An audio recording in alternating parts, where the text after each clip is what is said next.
Hello friends, मैं Suraj Kumar Singh, Gurukul industrial training and placement centre Mohannagar Ghaziabad से। यहाँ पे हम CNC turning machine, CNC milling जिसको हम बीएमसी कहते हैं, ऑटोकैड, डेलकेम एंड सॉलिडवर्क्स की ट्रेनिंग करवाते हैं।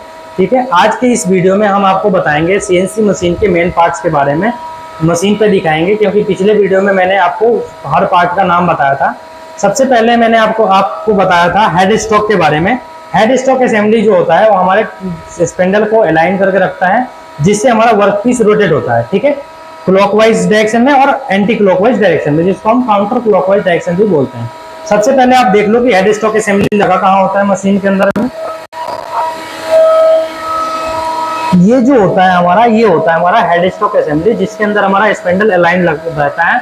ठीक है, स्पेंडल के बाद हमारे स्पेंडल के ऊपर लगा होता है चक। ये होता है हमारा चक। ठीक है, जो स्पेंडल से अलाइंड होता है। चक कई तरीके का आता है, 3 जोस चक आता है, 4 जोस चक आता है, मैग्नेटिक चक आता है, कोलेट चक आता है। और इस चक के ऊपर जैसे ये आप देख रहे होगे 3 जोस चक है, इसमें 3 जोस लगे हुए थे, इसीलिए हम इसको बोलते हैं 3 जोस चक।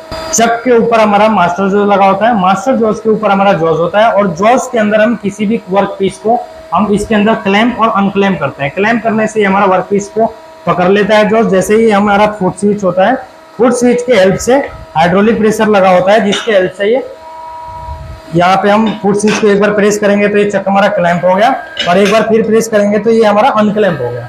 और ये जो क्लैंप और अनक्लैंप हो रहा है ना, वो हाइड्रोलिक प्रेशर की वजह से हो रहा है। हाइड्रोलिक प्रेशर इसमें होता है जो हमारे चक्के को क्लैंप और अनक्लैंप करता है।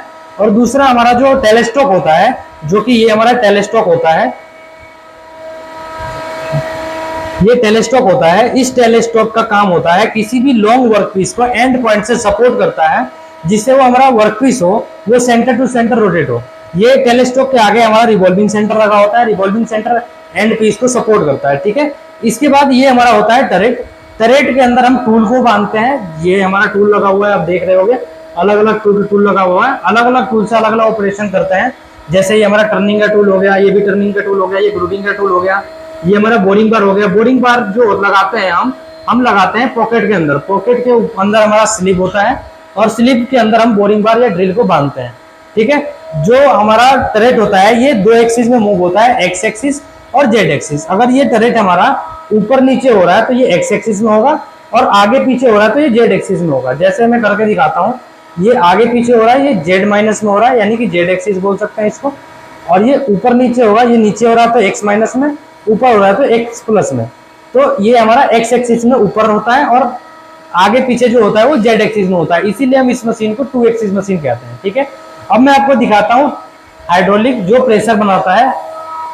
ये हमारा हाइड्रोलिक होता है, हर मशीन में ही आपको मिलेगा, जरूरी नहीं होता कि इसी जगह पे हो, कहीं भी हो सकता है। ये हमारा हाइड्रोलिक होता है, प्रेशर बनाता है जो हमारे स्पेंडल के अंदर चक्के को क्लैंप और अनक्लैंप करने में हेल्प करता है, और जो हमारा टेलेस्टॉक होता है उसे फॉरवर्ड और बैकवर्ड करने में हेल्प करता है, रिवॉल्विंग सेंटर को। ठीक है, आप देख रहे होगे 2 वायर जो है आपका स्पेंडल के साथ है, और 2 वायर जो है हमारा टेलेस्टॉक के साथ में। ठीक है, इसके बाद जो होता है हमारा लुब्रिकेशन। लुब्रिकेशन क्या होता है, जो हमारा टरेट होता है इसके नीचे बॉल स्क्रू लगा होता है।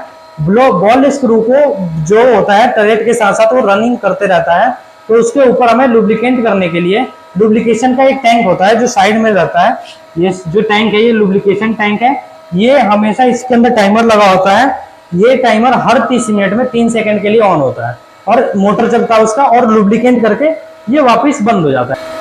कटिंग ऑयल जो होता है हमें क्या करता है कि जब भी हम वर्कपीस पे को कटिंग करते हैं तो कटिंग ऑयल करता है, जिसको हम कूलेंट कहते हैं, वो इस पाइप के थ्रू और इस पाइप के थ्रू निकलता है और हमारे वर्कपीस के ऊपर गिरता है, जिससे हमारा जो इंसर्ट होता है वो वियर नहीं होता, और हल्का हल्का चिंगारी टाइप का भी फेंकता है अगर विदाउट कूलेंट के अगर चलाएं, कोई भी हार्ड मेटल को काटते हैं तो कटिंग ऑयल जो क्या करता है कि उसे ठंडा रखता है और हमारे इंसर्ट को घिसने नहीं देता है, और इंसर्ट की लाइफ इससे हमारा ज़्यादा रहता है।